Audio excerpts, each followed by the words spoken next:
Hello everybody, sending ravens back with another teaching video. Welcome everybody, and hello to my patrons on Patreon. I promised a Friday video and I'm delivering. Yeah, I just thought so many people pulled an archetype. I'll try to get through a few more. They take quite a while to get through, but you can always go back and listen again if you really, didn't quite get enough. You know what I'm saying? Let's have a look at, so we're continuing our conversation about archetypes. And I had a note from someone that I think needs addressing. I just need to address the death card as an archetype because it scared them. And they are going through a lot of hardship. And I know you know who I'm talking about. We chatted a bit today in text.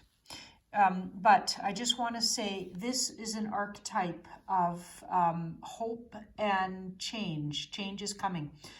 So if it comes as someone's archetype, it's not a bad thing. Remember what I said yesterday. There are no bad archetypes, okay? Notice how the death card, a person seems to be going through, they say, the dark night of the soul. I just want you to look really close. There's light. There's a sun rising. Sorry if it gets a little too fuzzy when I get that close. There's a sun rising in the picture. So look closely at your card. There's a sun rising, and this energy, this person, is on their way to the rising sun. So it's a transformational card. And as an archetype, it says a transformation is in the works inside you, right? It's internal. Archetypal energies are internal, they're not external. And the death card, so the cards were created in the 1700s, and probably long before that, the ideas of them were around. So they're psychological tools, and they were apparently channeled to humans, people, just like astrology or the knowledge of astrology, through higher knowledge or spiritual energy or, guides, spirit guides, things like that. So however you want to look at that, the spirit world, the universe. And this card, so physical death is not a part of the spirit world's actual reality because spirit doesn't physically die, it just changes form. Now this is the belief of, reincarnation and things like that. So if I'm stepping on your toes, you might be on the wrong channel because if you're using tarot cards, they definitely align with ideas like that. Okay, they're esoteric and they're definitely not aligning with any kind of organized religion ideas. Okay, so some of the drawings look a little religious, like the Hierophant and a couple of the drawings but that's just the times they were drawn in the 1700s, in the Dark Ages. Okay, so this card is not about physical death almost ever. Okay, it's actually always about rebirth. It's about a long, slow process is ongoing. It is not fast like the Tower. Remember the Tower yesterday? This is not sudden. This is long, slow, transformational, where you over time become a completely different or completely think differently or become a different person even. You are rebirthing, headed towards the rebirth here. And when it comes as an archetype, it's very, very much a part of your life right now, where you're going from the worst part is over and you're halfway and you can see the light at the end of the tunnel. So good things are coming and it's worth sticking around for. I just want to say that. Okay, so even if it's hard, it's part of your karmic work to stick around, and there's probably people really needing you. You know what I mean? And the world needs you somehow. So the card asks you to finish your journey. Archetypally, it says it recognizes your hardship, but there's light at the end of the tunnel. Now, when the card comes in various different spots, like if this is talking about your career, now put that into context of the career. The thing about tarot is you have to use the card in the context of what was asked, what's the question, who's asking, where does the card come? What other cards are around it, right? So when it isn't an archetypal card and it's talking about an external situation, it says the situation is changing and it's halfway through the change And you may not know what the outcome will look like, but clearly there will be a change and you will rebirth the situation. So say it was coming in a relationship spread, like a relationship between you and somebody else, like a marriage. You are changing the whole energy of the marriage, or the energy between the two of you will never be the same. With the Death card, you've left behind something and you're going towards something else, but you're in the middle of the change. You're not all the way there. So it doesn't always promise to tell you exactly what it's going to look like. So expect change and know that you're halfway through the process, no matter where this card comes. Okay, something's dying and will rebirth, but not you physically. And the only time the card literally means physical death is if it's sitting literally right next to the moon card. The moon is definitely more treacherous than this card. Okay, this is more about change, but slow and inevitable. The big word for the Death card is inevitable. You can't change this. You cannot change. It's already in motion, whatever's happening. And that goes for all major arcana. They've already been created. Major arcana in your tarot deck, remember, with the Roman numeral above and the word below. So a title and a Roman numeral, the two, that's how you know you have a major arcana. There are 0 to 21 major arcanas, so there's 22 of them. Okay, so remember that. Okay, so let's move on from the Death card. Let's look at the World. Wow, I don't think we've talked about the World yet. Now, the World is, notice how she's naked but looks so comfortable with herself. She appears to be dancing, okay, and she's surrounded by a wreath. Now, wreaths, as soon as you see them in a reading or in a card, especially if you're using the Rider-Waite, they're good news, okay? That wreath around her says she has protection and she is in a safe place. And she's also celebrating something. Wreaths are usually celebrations.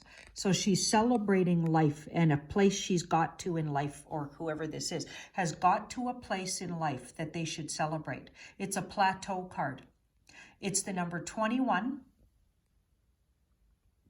2 X's and a 1. 21 in the major arcana. So it's the end of the line of major arcana from 0 to 21. The last card in the deck, and absolutely a brilliant card. Never goes negative, really, even if it's badly aspected. But some people fear it because it could mean the end of a cycle, as in your life. You could have done and finished everything you came here to do this lifetime. And you could be, this is how big it can be. If it's sitting next to the moon, you could be moving on literally into your next lifetime, into your next incarnation, or your next some time in the spirit world while you plan your next big adventure. So yes, it could be that big. Rarely comes up that way, but if the universe wants to tell you about an impending passing, this might be it, right? This card could be it. But as an archetype, of course, it's totally different. Then, of course, it doesn't mean that. As an archetype, it means someone who has come to a plateau and is absolutely being honored in a way and ready for something, a whole new, like they're starting a whole new section of their life, because you could have worked years and years and years on yourself to get to a point where you get this trophy card. It's a trophy. It's like you have achieved something amazing, and now you are ready to go on to the next part of your life, the next part of your journey. Whoops, some nails coming in there. The next part of your journey is just around the corner with this card. And but it says, sit at the crossroads and really look behind you and thank and honor everything that happened to get you where you are. All that hard work, maybe lifetimes of learning, got you to a place where you can now move up a notch or up the ladder or evolve or transcend, or yeah, it's an amazing card. So there's a feeling of trophy and a worthiness, and if you got it as your archetype for tarot, maybe the tarot is congratulating you on all your hard work that took you, lifetimes maybe, to get to this place where you're evolved enough to be ready to, be an initiate in the tarot. Maybe it's saying that. right? So it's quite a celebration card. No matter where it comes, it celebrates a plateau and talks about cause for celebration, and to really contemplate your next level because you finished a level up somehow, maybe of life or learning, or even literal, like you just spent 7 years in university and college, and it's time to move into the world of, using all that knowledge, right, as a career. Wow. So yeah, no matter where it comes, that's how big it reads. Okay, let's talk about the Hermit. A lot of people got this card too, and some people were scared that they got it, which there's no scary cards, especially if it's archetypal. Of course, there's scary situations, but individually as archetypes, I'm not afraid of anybody, so sorry. I don't believe in fear. Fear, I'm ratting out fear. I'm eliminating fear in my life, and I know that's not everybody, right? But I definitely worked on that, and I feel really good about where I'm sitting with lack of fear, because fear is just a waste of my time, and it holds me up. You know what I mean? It's literally your ego getting in your way. Now, this card is certainly not to be feared. It's absolutely old soul. So you might have spent lifetimes learning tarot if this is your archetype, and really you're just going to be brushing off your old knowledge and remembering. If this was your archetype for tarot, you've already studied tarot, you're an ancient soul. It's a very old soul type energy. See that light? You have this light you gained through inner study and knowledge, right? So you are now even a teacher yourself, but he's not an active teacher, the Hermit, or she. They're not active with it. They're more teach through example, and just by being energetically in a room, because they raise the energy in a room because of their wisdom and innate sort of, people pick up on how wise they are. They're like gurus almost, but they don't seek to be, right? They're usually quite internal and introspective. And sometimes it just literally means a very introspective, internal person who needs a lot of space and time to themselves. And when it comes as advice in a reading, it could be saying, take time to yourself, get inside yourself, introspect, and remember your inner wisdom. That's why the light comes out from that lantern. This person has inner wisdom, and they light the way for others, but they don't seek to. They do it naturally. Hierophant wants to be a teacher, and my archetype is absolutely the Hierophant. They like to teach, and everything they learn, they turn around and teach to others. But the Hermit is almost like, they're not even willing necessarily to hold workshops and things. They just teach by just being who they are and showing an example. Yeah. So wherever it comes up, if it's your challenge, maybe you're hermiting too much, you're watching Netflix and not getting out, you're sitting on the couch, so if it's badly aspected, it could just mean get out more and socialize, right? It could be that, that message. But again, if it's telling you do this, you need to take more time to yourself. And if it comes in a place around what's your next career path, likely you'll be guiding others, maybe not overtly, but through action. You're going to be somehow teaching others. And if it's talking about what your workplace will look like, you might be working very singularly and alone and isolated. If it comes up again in a challenging way, there can be isolation and too much alone time. Or maybe you need that if it's saying do this, right? So you have to understand, where does the card come? What was asked? That's the biggest thing to remember. Always use your mind that way and really put it into the context of what was asked. Don't always just read it one way, right? That's the big secret of tarot. They don't just mean one thing. They're a whole, it's like a word in a sentence. It's all about what the sentence is talking about and where does the word fit in the sentence. Makes a whole difference. And what's around it? What other words are around it, right? Same thing with tarot cards.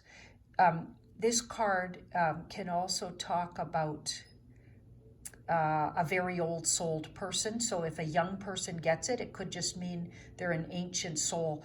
My daughter used to get this when she was just a baby as her archetype. And she was very wise and very, very wise for her age.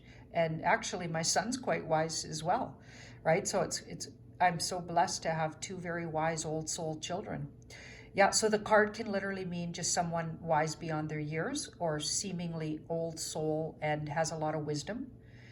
And it can also be talking about someone who's just literally isolates themselves. And this is not a party person, okay? And this is not going to be, if it's talking about a future partner or what can you expect from your partner, possibly they're going to need a lot of alone time and take a lot of space for themselves.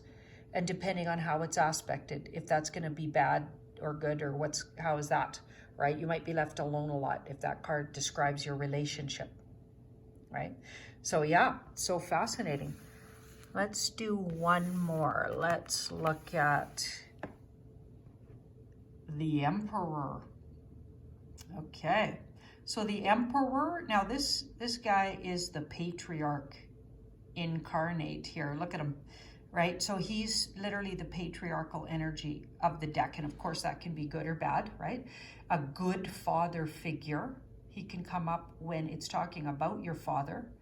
But if you chose it as an archetype for tarot, you may be coming into tarot with a lot of boundaries and a lot of, you want structure. You may be the type who really wants structure, and the course might be too unstructured for you. You could come in with your own rules that you need to maybe loosen up with, because I'm a bit of a looser teacher, right? So hopefully I'll be okay with you, right? Because the card can be a little bit demanding and a little bit into formal structure, right? So look at him, he's sitting on a throne. He's the number 4.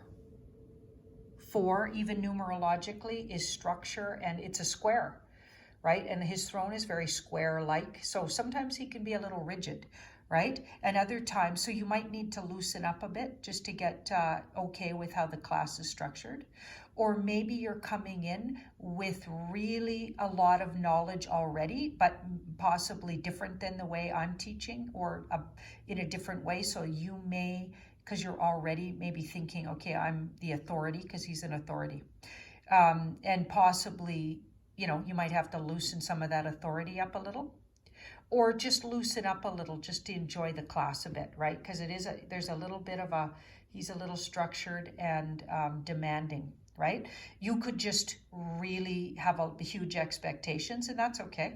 I hope I meet some of them. Anyway, I hope I meet some of them, right? So that he can be a little bit, yeah, he might need to loosen up a bit, right? But the Emperor is very reliable. I love that. So if that, maybe that's all it means. You might expect me to be really, like if I said I was putting up a video on Friday, I better darn well. And you know what? We could get along great then, because I'm a Taurus, and I usually, unless an emergency happens, I'll do what I say I'm going to do. So we're going to be good. We're good.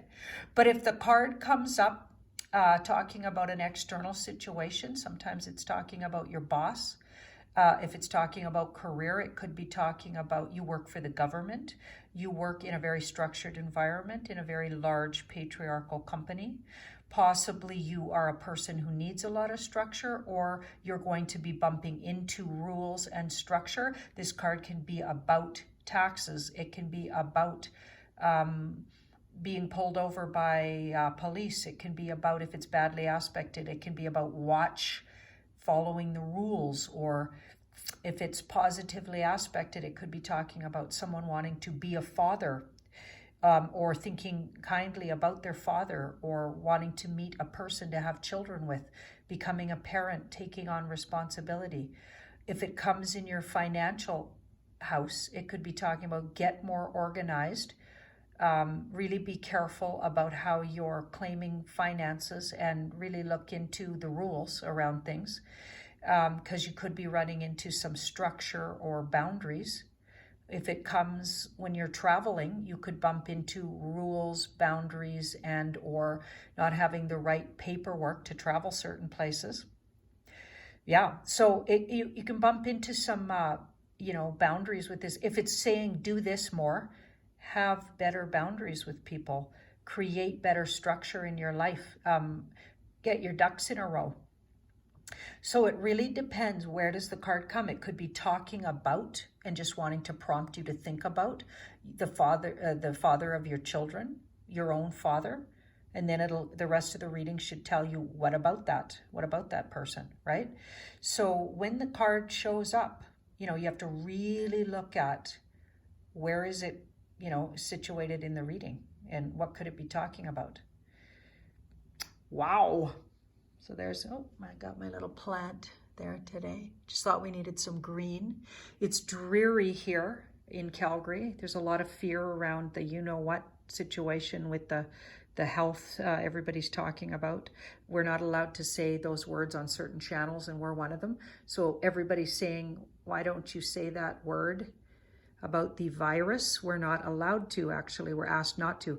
So I guess to hold down fear, channels like this, because we might, say something controversial. And I've already done a little reading on what I called the scary flu. Okay, so if you want to go have a look at that, if you've been asking on my other Tarot by Janine channel, we will not be doing a reading on that. We're going to stick to the royals, and that's what we're doing on that channel. So yeah, welcome and enjoy. Hope you enjoyed the lesson. Thank you so much. Sending your ravens.